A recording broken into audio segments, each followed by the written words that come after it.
Tapi gimana tuh Mbak, misalkan kita udah yakin ya 100%, kita merasa siap, kita merasa oke, tapi akhir-akhirnya mengalami baby blues seperti seperti Mbak Yosi, yaitu nggak bisa memberi ASI.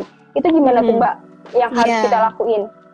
Ya memang kan kita juga harus realistis ya Mbak Widi ya Mbak Eriska ya, dan juga Mbak Yosi mudah-mudahan dengar.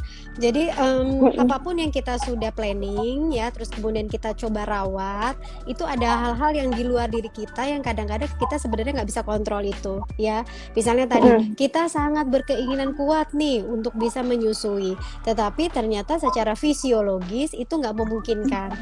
Belum lagi ditambah dengan perubahan hormonal yang itu memang akan mengganggu juga gitu ya fungsi metabolisme kita dan emosi kita ya.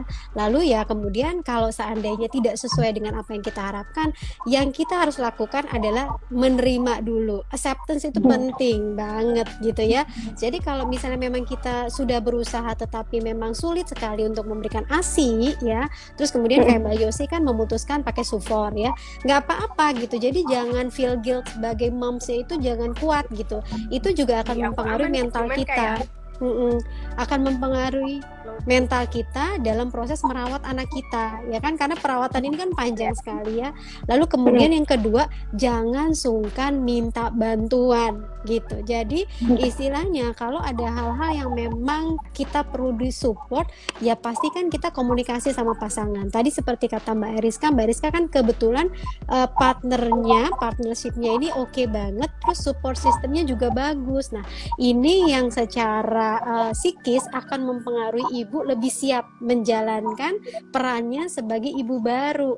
Dia nggak ngerasa kayak sendirian gitu. Apalagi kalau misalnya standar ibu secara sosial kan ya di mana-mana ya harus ASI ya. Terus kemudian mom shaming kan banyak banget ya yang mungkin jadinya mempertanyakan kualitas kita sebagai ibu karena nggak bisa ngasih ASI ya. Itu sebetulnya di luar kontrol kita.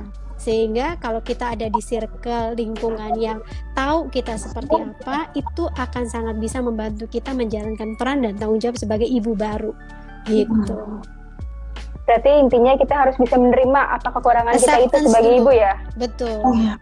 Sambil ya terus kita ikhtiar ya. Jadi kan kita berusaha, tetapi seandainya memang nggak bisa, itulah yang memang harus kita terima. Dan jangan feel guilty banget atau merasa jadi ibu yang nggak kompeten atau gagal. Itu harus benar-benar dihilangkan dalam pikiran seorang ibu baru gitu. Bener banget.